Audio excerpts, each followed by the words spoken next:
First voter है। भी first voter है, तो आपकी पहली पसंद कौन हो सकता है? कौन मैं नया चेहरा चाहता हूँ, लेकिन अच्छा चाहता हूँ चेहरा, कोई यंग यूथ के साइड लो। क्योंकि घमंड भी आ जाता है।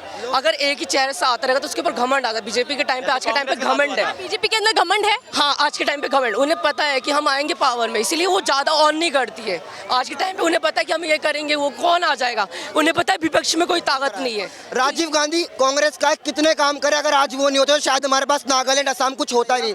पार्टी से फर्क नहीं पड़ता, जो रिप्रेजेंटेटिव अच्छा है उनको वोट देना पसंद करूंगा मैं। चाहे घर में 9 वोट बीजेपी कांग्रेस आप किसी में जा रहे हो, हमें जो रिप्रेजेंटेटिव दमदार लगेगा उसी को दूंगा मैं। हो सकता है कि आपका पहला वोट होगा।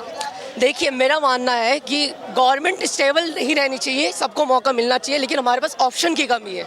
हम इंडिया की बात करते हैं, लेकिन हमें पता नहीं है कौन सा प्रधानमंत्री बनेगा। इंडिया की बात जब सारे नेता साथ में आते तो उनमें हमें कोऑर्डिनेशन नहीं दिखता है, सब अपनी बातें करने लग जाते हैं। जब उनके दिल्ली सरकार की बात होती है, जब दिल्ली का बिल पास हुआ था पार्लियामेंट में, तो सपोर्ट जब उन्होंने कहा था कि इंडिया हमें सपोर्ट करेगा, जब राज्यसभा में, जब लोकसभा से बिल पास हो गया था, तब उन्हें लगा था कि राज्यसभा में वो बिल पास नहीं होगा, कि हमें इंडिया का सपोर्ट मिलेगा। वहाँ भी इंडिया का पूरा सपोर्ट नहीं आया, जिसकी वजह से दिल्ली का बिल पास हो गया था, और वहाँ से केजरीवाल के पास जो पावर थी थोड़ी बहुत भी, वो फिर से इंडियन गवर्नमेंट के पास आ गई। तो यहाँ एक कोऑर्डिनेशन नहीं दिखता हमें, इंडिया के पास बैलेंस नहीं है। यहाँ बोलने की बात अलग होती है, दिखता कुछ और है। दिखता है और सिर्फ ऑप्शन नहीं है, इसीलिए बीजेपी को चुनना चाहते हैं। नहीं, हम नया रिप्रेजेंटेटिव चाहिए। और सबसे बड़ी चीज, लोग कहते हैं कि सरकार हमें मैनिपुलेट करती है। सरकार हमें मैनिपुलेट नहीं करती, हम खुद मैनिपुलेटेड है। सरकार को मजा नहीं आता इस हिंदू कार्ड बीजेपी कार्ड खेलने में, उनको वोट मिल रहे हैं इसलिए खेल रहे हो। तुम समझदार बनो, तुम जय श्री राम के नाम पे वोट नहीं दोगे ना तो सरकार खुद पीछे हट जाएगी। उसको आइडियोलॉजिकली खेलने में कोई मजा नहीं आता। और रैली सरकार निकालती है यूपी, राजस्थान, इधर बिहार, इनमें, और इनको निकालनी नॉर्थ ईस्ट में क्यों नहीं निकाल रहे? वहाँ पे तो रीजनल पार्टी चलती है, साउथ में डीएमके चलती है, तमिलनाडु में। इसलिए सरकार को सिर्फ नॉर्थ इंडिया से मतलब है। मैं यही कहना चाहूँगा, परिवर्तन, रिप्रेजेंटेटिव नया आना चाहिए। क्या लगता है कि राम के नाम पर भी वोट मांगे जा रहे हैं? ऑफ कोर्स मांगे जा रहे हैं, मैं कह सकता हूँ मांगे जा रहे हैं। लोग मैनिपुलेटेड, उनको मजा नहीं आता मांगने में, पर लोग दे रहे हैं। क्या मुझे सुनाई दिया कि राम मंदिर, तो अच्छी बात है। अगर केंद्र सरकार के राज में राम मंदिर बनकर तैयार होने वाला है, तो राम के नाम पर वोट में बुराई क्या? बुराई तो एक कुछ भी नहीं है मेरे हिसाब से। तो देखो, सीधी बात, वो अगर मैं इसके पापा के नाम पे वोट मांगूंगा, ये देगा जरूर, ये दे तो रहा है वोट। अब अगर कोई दे ही नहीं रहा तो उससे क्या पूछोगे आप? जातिवाद की राजनीति कौन सी लीडर पार्टी कर रही है? कौन सा लीडर? मैं किसी पार्टी का नाम नहीं लेना चाहता, बस जो पार्टी ने अपनी शक्ल बना ली है, सबको बताया कौन पार्टी किस तरीके से खेल रही है। मैं खुद हिंदू हूं, पर मैं न्यूट्रल तरीके से खेलना पसंद करता हूं। शायद आपका फर्स्ट वोट हो सकता है ये 2024। फर्स्ट वोटर है। भी फर्स्ट वोटर है, तो आपकी पहली पसंद कौन हो सकता है? कौन सा लीडर आपको? बात तो ये कि हम अपना प्राइम मिनिस्टर हम इलेक्ट नहीं करते हैं, हम अपना एमपी इलेक्ट करते हैं। तो मैं अपना एमपी देखूँ, ना कि प्राइम मिनिस्टर देखूँ कौन बनने वाला है। मेरे जहाँ बदरपुर से आता हूँ, तो वहाँ देखो कौन बना है, कौन कैसा काम किया 5 साल में, किसका था, बीजेपी का कोई था, तो कैसा काम किया। ये नहीं देखो कि हाँ प्राइम मिनिस्टर मोदी है तो मैं मोदी को वोट दे रहा हूँ। मोदी को मैं नहीं चुन रहा, मोदी को तो जिसको मैं सिलेक्ट कर रहा हूँ वो चुनेगा। वो हाथ में पावर मेरे नहीं है, तो मैं उसको देखूँ, एमपी को देखूँ, ना कि मैं प्राइम मिनिस्टर को वोट देने के लिए जाऊँ। मुझे फर्क नहीं पड़ता, मेरे घर में 10 लोग हैं, 9 बीजेपी को दे रहे तो देने दो। मुझे तो जो रिप्रेजेंटेटिव अच्छा लगेगा, पार्टी से फर्क नहीं पड़ता, जो रिप्रेजेंटेटिव अच्छा है उनको वोट देना पसंद करूंगा मैं। चाहे घर में 9 वोट बीजेपी कांग्रेस आप किसी में जा रहे हो, हमें जो रिप्रेजेंटेटिव दमदार लगेगा उसी को दूंगा मैं।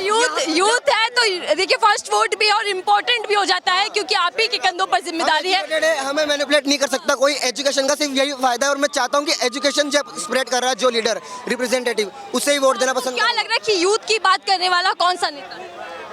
यूथ की बात मुझे अभी तो इतना कुछ खास पता है नहीं, पर कोई इतना अच्छा नहीं कर रहा यूथ की बात। 2024 इलेक्शन में आ रहा है, तो तुम्हें क्यों नहीं लगता? तुम्हारा भी तो कोई मन में होगा, कोई पसंद नेता तो होगा तुम्हारा भी। क्यों नहीं? अभी मैंने रिप्रेजेंटेटिव देखे ही नहीं है, बस मुझे परिवर्तन चाहिए भाई। सिटीजन तुम्हारा काम है देखना ना, कौन अच्छा कर रहा है, कौन बेकार कर रहा है। अगर आपको क्या लगता है कि यूथ की, युवाओं की बात कौन कर रहा है, या फिर कौन युवाओं के लिए काम कर सकता है? अभी कोई जैसे बाहर नहीं, जैसे मोदी आते कि राम मंदिर मोदी ने बनाया, वो बाहर निकल के बहुत आते हैं कि ये मोदी ने करा है। ऐसे यूथ के बारे में बात करने वाला इतना उभर के कोई नहीं आता है। बात करने से होता भी नहीं है, कुछ काम कर रहा है उसकी बात होनी चाहिए। मुझे किसी में काम नहीं दिख रहा। तो किसका दिख रहा है? किसका काम दिख रहा है? अच्छा, आपको क्या दिख रहा है 9 साल में कितना काम? देखो, मैं बताता हूँ, 70 साल में जितना भारत का नाम नहीं था दुनिया में ना, जितना नहीं था आज के टाइम पे ना, जब आज के टाइम से अंतर्यामी। बोलने दो यार, बोलने दो यार। आज 1 मिनट रुक जाएगा, मैं बातचीत कर रही हूँ। आज के टाइम पे ना भारत का नाम जितना है जितना किसी का नहीं है। जब आज भैया रुक जाएगा, आप परेशान मत कीजिएगा। युवा साथी है, मैं युवाओं से बात कर लेती हूँ। क्या नाम है जी? मैं नहीं कर रहा, पब्लिक कर रही है। आप कह रहे हैं कि आपको एमपी चुनना है, लेकिन पीएम मोदी कहते हैं कि मेरे चेहरे पर वोट दीजिए। मेरे दिल में मोदी, ये तो मोदी के दिल में जनता। लोगों ने ये ऐसा बना ही दिया है ना, लोगों के यहाँ आधे से ज्यादा को ना अपने जहाँ से रहते हैं वहाँ का पता नहीं हो कि एमपी कौन है। एक को भी अपने नहीं पता हुआ एमपी के नाम पर ही वोट पड़ रहे हैं ना। तभी तो ऐसा ही काम हो रहा है, तभी तो बीजेपी मोदी के नाम से ही आती है।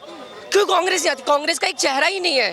कांग्रेस के जितने अच्छे नेता होते हैं उदी मैजिक क्या लगता है कि फीका पड़ गया है, फिर से लहर बरकरार है? ये सिर्फ बोलने की बात है। मोदी को भी पता है कौन आने वाला है कौन नहीं आने वाला है। इलेक्शन जी को भी पता है कि कौन आने वाला है। मैं आ रही हूँ सर आपके पास। क्या लग रहा है कि मोदी जी के भीतर इंडिया गठबंधन का डर है?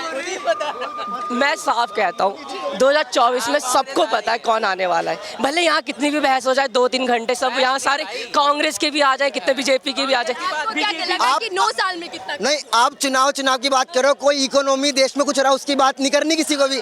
ये भी तो बात होती है ना। मैं राजस्थान का व्यक्ति हूँ। यहाँ राजस्थान में कांग्रेस सरकार ने हर औरतों को 12th पास लड़कियों को फोन बांटे। कोई सेंस निकलता है इसका? सेंस पर एक तार्किक तरीके से नहीं निकलता। हम यूथ पे खर्चा करो तुम, कुछ तो फायदा होगा इसका। सरकार ने फालतू जगह बहुत, इसको बोलते फ्री बीज बोलते हैं इसे, फ्री बीज नाम के। सरकार पैसा खर्च कर रही है बिना मतलब में। वोट मांगने के लिए पैसा खर्च करना कोई तार्किक चीज़ होती नहीं है। मेरा कहना यह है तरीके भी जगह पे खर्च करना चाहिए। कोई बजट में, राजस्थान सरकार के बजट में कोई राज्य सरकार की बात करें, चाहे स्टेट गवर्नमेंट हो गई या फिर केंद्र सरकार हो गई, सभी कह रहे हैं कि हम ये वादा करने वाले, हम चुनावी आपको ये वादा कर देंगे, टैबलेट बांटेंगे, मोबाइल देंगे, स्कूटी देंगे। क्या इस तरीके की राजनीति होनी चाहिए? कहीं ना कहीं रेवड़ी कल्चर हो गया ये। होनी नहीं चाहिए, पर जो ऑर्थोडॉक्सिकल रूढ़िवादी जो सोच होती है लोगों की, उसमें यही तरीका काम करता है और वोट आते हैं सरकार के पास। ये सत्य है। तुम फोन लो, तुम्हें वोट दूंगा। तुम की आदत हो गई है। फ्री की आदत हो गई लोगों की। फ्री की आदत हो गई है। की कमी है, यही मैं कहना चाह रहा हूँ। क्या फ्री की रेवड़ी सिर्फ एक ही पार्टी बांट रही है या फिर तमाम पार्टी? मैं बताता हूँ आपको। जैसे कि आपको पता हुआ श्रीलंका की इकॉनमी गिर गई थी अभी, उनके ऊपर लोन बहुत आ गए थे। आप आधे से ज़्यादा स्टेट्स के लोन चेक करेंगे ना, उनके ऊपर कर्ज बहुत ज़्यादा है। एज एग्जाम्पल दिल्ली का कर्ज बहुत ज़्यादा है as compare to other state, क्योंकि यहाँ दिल्ली बहुत ज़्यादा फ्री बांटती है। और किसके ऊपर आता है? जो मिडिल क्लास है।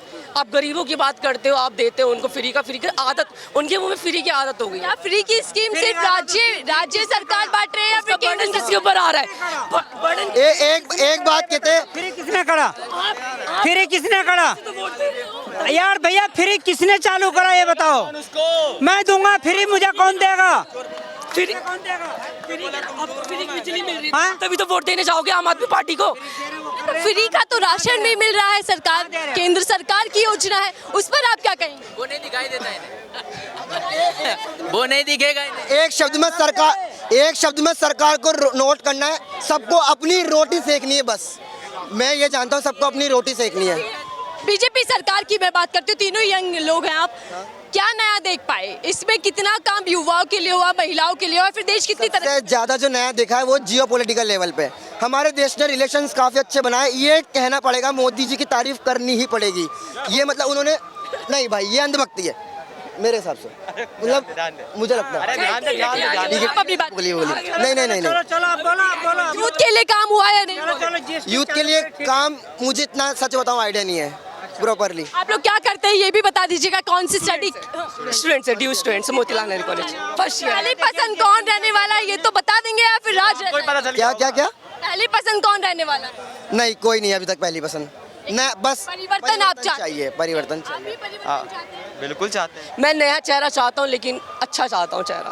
परिवर्तन के साथ या फिर बीजेपी सरकार में ही नया चाहिए? मैं बीजेपी के साथ नया चेहरा चाहता हूँ, अच्छा होना चाहिए, कोई नया चाहिए, कोई यंग यूथ के साइड लो। क्योंकि इससे घमंड भी आ जाता है। अगर एक ही चेहरे से आता रहेगा तो उसके ऊपर घमंड आता है। बीजेपी के टाइम पे, आज के टाइम पे घमंड है। बीजेपी के अंदर घमंड है? हाँ, आज के टाइम पे घमंड। उन्हें पता है कि हम आएंगे पावर में, इसीलिए वो ज़्यादा ऑन नहीं करती है। आज के टाइम पे उन्हें पता है कि हम ये करेंगे, वो कौन आ जाएगा। उन्हें पता है विपक्ष में कोई ताकत नहीं है, तो इसीलिए एक अच्छा विपक्ष होगा तो उन्हें भी डर लगेगा। लोग कहते हैं कि बीजेपी सरकार सिर्फ जुमलेबाजी की सरकार है, काम नहीं किया उसने धरा। देखो, अब देखो वो तो कहने की बात है, करी भी होगी ना करी होगी, लोगों को पता होता है कि कौन सरकार से हटके एक पॉइंट बोलना चाहूँगा। सरकार का कोई मतलब नहीं है, जितने ही प्रधानमंत्री आए भारत में सबने कुछ ना कुछ ढंग का काम करा है। राजीव गांधी कांग्रेस का है, कितने काम करे, अगर आज वो नहीं होते तो शायद हमारे पास नागालैंड असम कुछ होता ही नहीं। पंजाब में स्थिति बहुत बुरी खराब थी। इंदिरा गांधी ने अपने समय पे काम करा है। बांग्लादेश अगर आज आज़ाद है तो इंदिरा गांधी के से आज़ाद है। मोदी ने भी काम करा है 2014 से लेकर 2024 तक, कई सारे काम करे। पीवी नरसिंह राव ने भी काम करा है। अगर आज देश की कहते हैं 70 साल में काम ही नहीं हुआ, 9 साल में विकास की रफ्तार तेज। तो वो तो अनएजुकेटेड लोगों के लिए कहती ना, हम तो एजुकेटेड है, हमें तो पता ना क्या हुआ है क्या नहीं हुआ। जिनमें बुद्धि नहीं है, जिन्होंने कुछ पढ़ा नहीं है, वो उनके लिए कह रही है।